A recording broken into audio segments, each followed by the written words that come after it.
네, 여러분, 중국 우한에서 시작된 신종 코로나 바이러스 감염증 환자가 국내에서도 처음 확인됐습니다. 코로나19의 확산을 막기 위해 학생들은 등교 수업 대신 온라인 원격 수업을 듣고 있는데요. 이 실시간 수업된 줌이란 화상 채팅 프로그램을 사용하는 학교가 많은데요.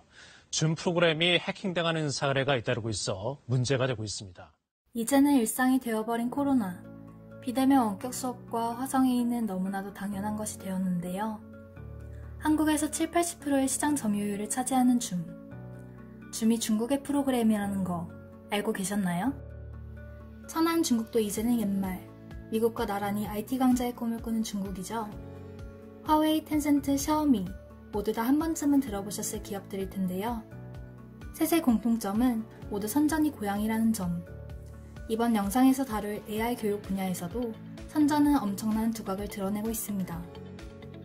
본론에 앞서 배경이 되는 교육 현대화에 대해 먼저 알아봐야겠죠. 교육 현대화란 무엇을 의미하는지 함께 알아보도록 하겠습니다. 1978년 12월 본격적인 개혁 개방이 선언이 되었던 11기 3중전의 이후로는 현대화란 용어가 4개의 현대화에 국한되지 않고 점차 다양한 영역으로 확장되어 사용되기 시작했는데요. 2019년 2월 중공중앙과 국무원 명의로 중국 교육 현대화 2035가 발행되고 이로부터 교육 현대화란 아젠다가 국가 중장기 발전 전략의 하나로 공식화됩니다. 2010년 제정된 교육 기획 강요는 2019년 발표된 중국 교육 현대화 2035에 초석이 되는 문건이라 할 수 있습니다. 전반적으로 교육 현대화의 내용은 교육 기획 강요의 틀과 범위를 크게 벗어나지 않지만 교육 기획 강요와 다른 3가지 차별점이 있습니다. 먼저 정책의 주요 내용이 보급에서 품질의 문제로 전환되었고요. 둘째, 정책의 주요 목표가 균등 발전에서 혁신 발전으로 전환되었으며, 그리고 셋째, 앞에 2가지 강조점, 즉 우수한 품질과 혁신체계의 교육을 가능하게 해주는 방법론으로 현대의 정보기술이 지목되었다는 것입니다. 다음으로 인공지능 플러스 교육이 의미하는 바에 대해 알려드리도록 하겠습니다. 흔히 인공지능 교육이 무엇인가를 논할 때 논자들은 교육 안에서 인공지능을 어떻게 수용하느냐에 질문에 초점을 맞춥니다.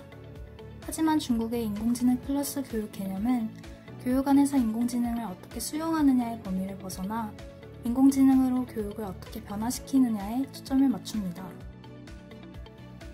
인공지능 플러스 교육은 인터넷 플러스 교육의 상위 버전이라고도 할 수 있는데, 2015년 리커창 총리가 제기한 인터넷 플러스 행동 계획이 2017년 가시화되면서 인공지능 기획으로 진화한 결과를 반영한 것입니다. 인공지능 교육의 장점으로는 교사의 교육 효율과 학생의 학습 효율을 제고했을 뿐만 아니라 비용이 많이 드는 데에 비해 효율이 낮으며 불공평한 전통적인 교육의 문제점을 해결했다는 것과 교사가 가진 우위는 감정과 혁신에 있는 반면 인공지능이 가진 우위는 정확하고 신속한 식별에 있기 때문에 양자가 상호 보완적인 관계를 형성할 수 있다는 것에 있습니다. 2018년부터 선전을 포함한 베이징, 상하이, 시안, 광저우, 우한 등 지역에서 시범적으로 실시하고 있는 AI 교육 과정은 각 지역의 학교 급별로 2개에서 5개 교육기관에 도입되었는데요. 2019년 교육부가 발표한 교육교학 개혁 전면제고 의무교육 역량에 관한 의견에 따라 초중고 학생을 대상으로 한 AI 교육 장비의 배치와 3에서 8학년 교육 과정에 대한 세부 지침 및 교과서 개발 등의 성과가 발표되었으며, 2019년 9월 학기부터는 해당 지역들의 AI 교육 교재 또한 시범적으로 도입되어 활용되었다고 합니다. 중국 정부는 학생의 교육뿐 아니라 학사 관리에도 AI를 도입했는데요. 딜로이트 보고서에 따르면 중국은 AI 기반 투자 분야에서 가장 활발한 국가 중 한 곳으로 2018년 중국에서 일어난 교육 관련 투자만 해도 20%가 AI와 연관되어 있습니다. 선장 같은 경우 프로그래밍이 가능한 로봇키트, 전자빌딩 블록 플랫폼, DIY 로봇 플랫폼 등 스팀 교육 솔루션을 제공하는 메이크블록과 6세에서 11세 사이 아동을 대상으로 온라인 프로그래밍 교육을 제공하는 코드마오, 그리고 선생님과의 1:1 숙제 질의응답 시간을 제공하는 후지아오 라오스 같은 스타트업들이 있는데요. 메이크 블록의 말에 의하면 선전은 광동, 홍콩, 마카오, 그레이터 베이 지역의 중요한 구성 요소 중 하나로 지방정부의 정책 자체가 타 지역 인재들에게 열려 있어 전 세계의 수많은 고급 기술 인력이 모여드는 배경 조건을 잘 활용할 수 있었다고 합니다. 다만 오늘날 교육업에서는 인공지능을 활용하기에는 축적된 데이터와 학습 자원이 적고 학습 모델이 부정확한 문제가 여전히 존재하고 있습니다. 2020년 9월 12일 개최되었던 선전시 교육학회 교육정보화 및 인공지능 전문위원회 설립총회에서 진일이 선전시 교육학회 회장은 전문의에게 3가지 기대를 한다고 밝혔는데요.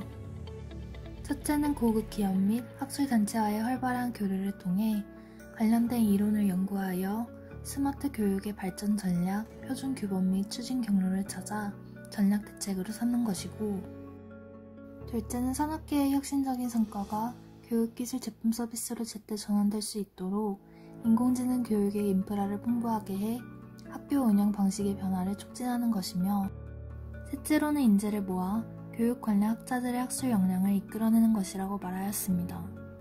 선전의 교육인들은 선전 행보, 선전 루트를 벗어나기 위한 방법으로 정보화와 인공지능이 교육에 주는 기회와 도전을 연구함으로써 해답을 찾아낼 것으로 예상됩니다.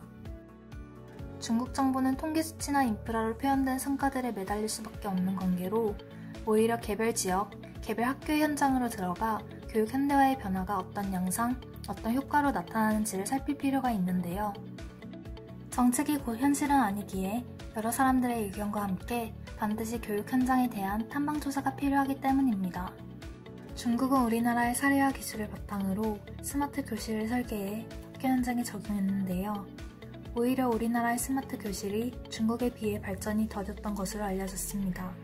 하지만 코로나19와 함께 한국의 교육 분야에서도 인공지능 기술의 적용이 빠른 속도로 확산되면서 코로나19로 전면적으로 시행한 온라인 원격 교육은 초중등 교육뿐 아니라 대학과 대학원 교육까지 혁신적으로 변화시키는 중인데요. 중국의 AI 교육 정책이 학교 현장에 굉장히 빠르게 적용되었던 사례와 비교하며 장단점을 분석해 적용한다면 지난해 11월 대한민국 교육부에서 발표한 인공지능 시대 교육 정책 방향과 핵심 과제 역시 무리 없이 추진할 수 있을 것으로 예상됩니다.